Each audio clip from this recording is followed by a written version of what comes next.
There is an issue within the social sciences about replicating results of studies that are being carried out. Maybe this is wider than just the social sciences, because in research you would like to enable other researchers to understand and to follow your work, to carry out additional improvement to your work once you're done, and also to perhaps check whether what you have done is adequate and at the highest level that can be reached. And I think that nowadays with the software that we have and with the data management tools that we have, and that some of them are provided by the university, some you can download free sometimes even, but these tools actually provide researchers nowadays with a great opportunity to hold track or to keep track of all of the procedures that they carry out through their analysis. And it's just important to know how to use them and to really use them all throughout the work in order to enable other researchers to then be able to look at your work, to check it if they would like to, and more importantly even to continue from the point that you reached and carry this work even further.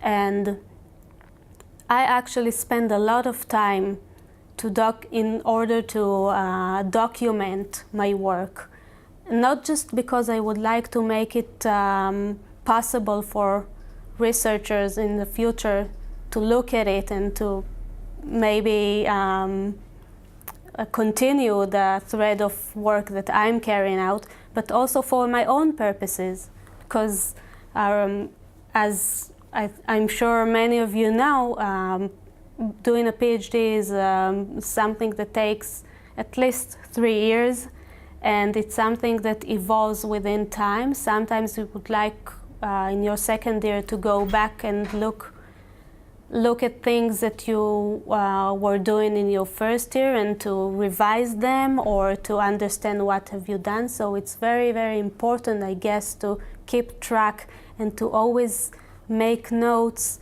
of the things that you carried out, of the procedures, the analytical procedures that you carried out, and you can do them with the software that are provided nowadays and that are available nowadays.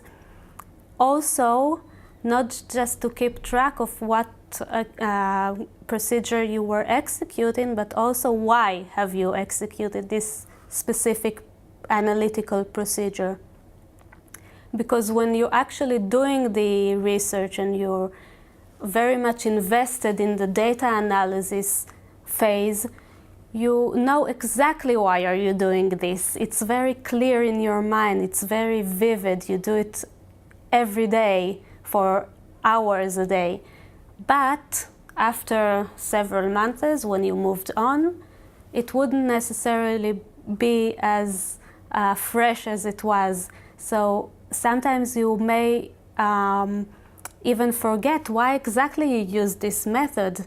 It's very important when you're going back to the documentation that you yourself created to be able to find there the reason why have you used this procedure, for what purposes, and to revise it and to understand whether this is something that you would like now to use as well, or you would like to change it and to use other methodic or analytical procedures.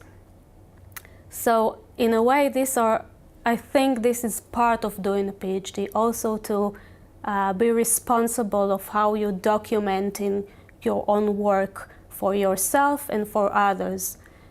Specifically in my case, I do invest a lot of time and energy in this part of my studies, and I guess that if someone would like now to replicate my work, then all this person would have to access is the files that I created, because of course when I first started I downloaded the data files from the archive, but then I just started to modify them and merge files and create new variables out of the ones that were already there. So my data set now is nowhere similar to the one that I started with. So this person who would like to replicate my work would have to get this file, which I'm happy to provide, of course. There's nothing there that should be under a specific licensing. It's all free for public and academic use. This person would also have to gain access to the syntax files that I created. Again, I don't see this as there's no problem there. Someone who gets these files can immediately just run them over and have the result that I created or I produced.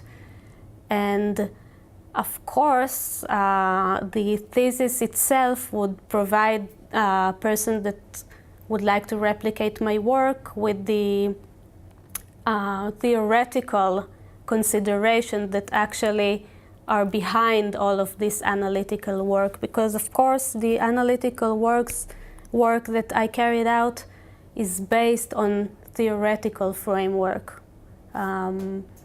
So I don't think that just taking the data set and the syntax and running over it would really provide you much. You would have to also look at the theoretical background from which these analytical procedures were carried out or were influenced.